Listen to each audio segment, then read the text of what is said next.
yo creo que muchos de nosotros hemos leído en la columna de Alfredo Zayat en página 12, y muchos lo esperamos para que nos explique qué es lo que está ocurriendo y qué es lo que ha ocurrido esta semana, ¿no? Alfredo Zayat es licenciado en Economía de la UBA, es investigador, docente y periodista especializado en el área económica, jefe de la sección Economía de Página 12 y del suplemento económico Cash, y conduce el programa radial Cheque en Blanco en la FM Rock and Pop. Entonces, los dejo con Alfredo. Hola, buenas tardes, ¿cómo les va? Bueno, muchísimas gracias por esta invitación. Mari Sánchez, solamente la insistencia de Mari Sánchez logró que pueda estar un sábado acá a la tarde. Teniendo en cuenta que me levanto el lunes a sábado a las 6:25 de la mañana, ni un minuto más ni un minuto menos, tanto para ir a la radio de lunes a viernes, que estoy ahí en Nacional, y después en la Rock and Pop. Pero me parece que este encuentro, este lanzamiento valía la pena, y aquí estoy también gracias a Adriana, ¿no?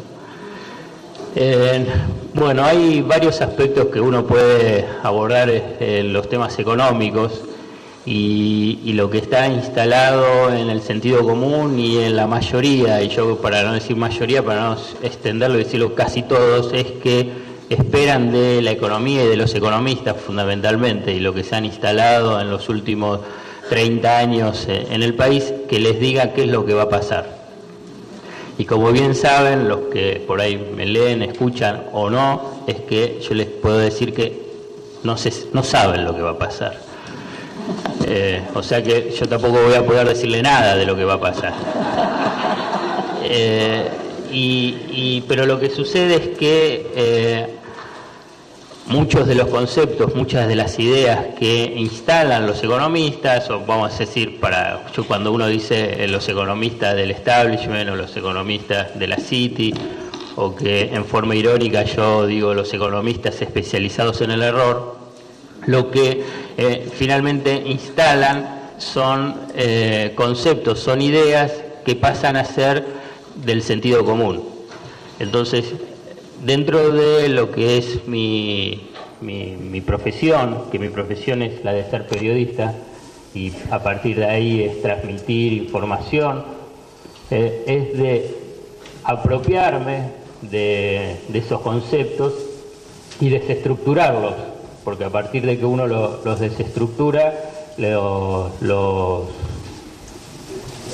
revela en realidad qué es lo que significa. Por eso, así leyendo acá, dice lo que no puede apropiarse plenamente, dice nuestras sociedades, acá en la declaración del Movimiento por la Educación Nacional y Popular, nuestras sociedades desbordan de excedentes y riquezas materiales y simbólicas de las que no puede apropiarse plenamente. Y la palabra apropiarse últimamente me ha empezado a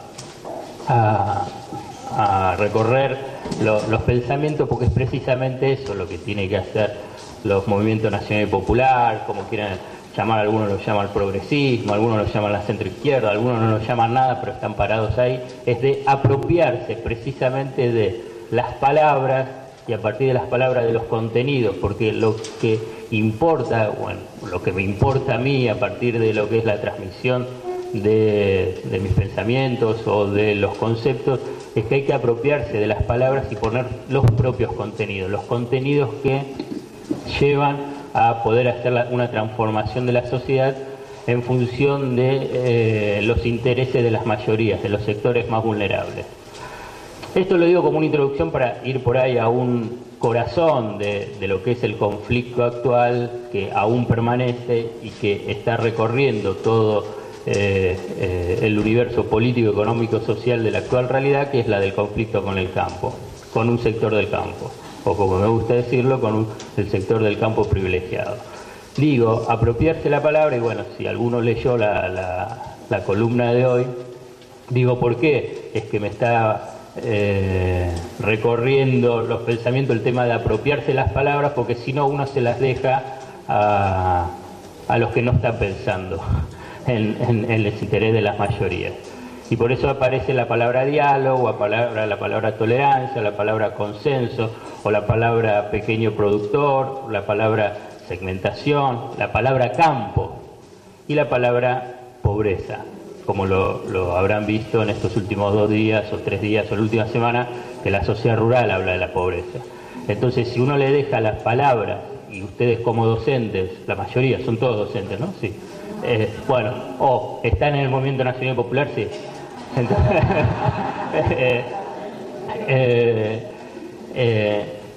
le tienen que, yo lo que digo, apropiarse hoy, yo creo que como está en una situación es volver a recuperar la palabra para que no quede en la palabra y el contenido en los que en realidad son opresores, porque lo que están haciendo es subvirtiendo los conceptos. Y cuando decía lo del diálogo, es lo que está sucediendo. En los últimos años, una y otra vez han instalado que no existe diálogo en Argentina. Y la verdad que existe diálogo en Argentina.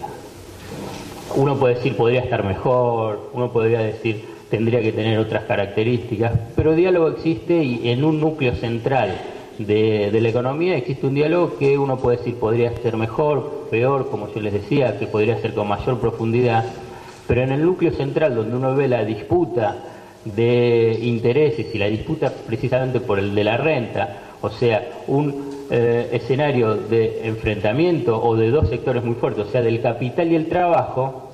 Desde el 2004 a la fecha se han firmado decenas de acuerdos salariales, paritarias, convenios. Uno puede decir, bueno, uno quisiera por ahí que algunos de esos convenios sean con más énfasis en defensa de los intereses de los trabajadores, en recuperación de condiciones de trabajo, etcétera, etcétera. Pero independientemente de esto, si uno ve que desde el 2004 a la fecha hubo decenas de acuerdos, decenas de convenios donde el núcleo central de la sociedad, o sea, capital-trabajo, con la intermediación del Estado ha intervenido, y en la última semana se vio el último acuerdo que cerró la UOM en una situación compleja, pero que cerró un aumento salarial. Dice, ¿cómo que no existe diálogo en Argentina? Existe diálogo, pero, y más en el mundo económico, pensando en el mundo económico, pero se ha instalado la idea de que no existe diálogo, y retraducido, resignificado, es que el diálogo para los que sostienen que no hay diálogo es la subordinación al poder económico. Entonces, no existe diálogo cuando no te subordinás. Si te subordinás, existe diálogo. Entonces, ahí lo que se ve claramente en esa relación y en ese juego perverso que se instala, obviamente por intereses que son evidentes del poder. Y cuando digo poder, yo incluyo lo que es también el poder mediático, porque ya no es tema de libertad de expresión, porque si no, lo que hay es una discusión sobre poder económico, y las empresas periodísticas son parte del poder económico. Entonces ahí es donde aparece esa distorsión, y es donde los movimientos nacionales y populares tienen que recuperar y decir que el diálogo existe, y en todo caso el diálogo tienen que visibilizarse los sectores que quieren ser marginados.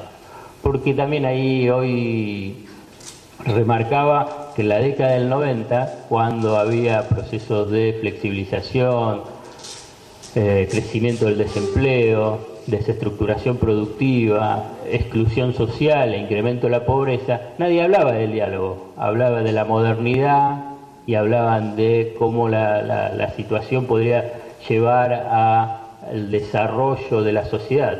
Bueno, y en ese momento no había ningún tipo de diálogo, pero no se instalaba, ¿no? Bueno, esto es simplemente como una introducción para pensar que cada uno de los temas, o podemos llamar de las palabras, uno tiene que ponerle sus propios contenidos, porque si uno deja el espacio vacío de esas palabras y en esa disputa, que es una disputa también cultural, bueno, el contenido te lo pone el otro, y lo pone el más poderoso.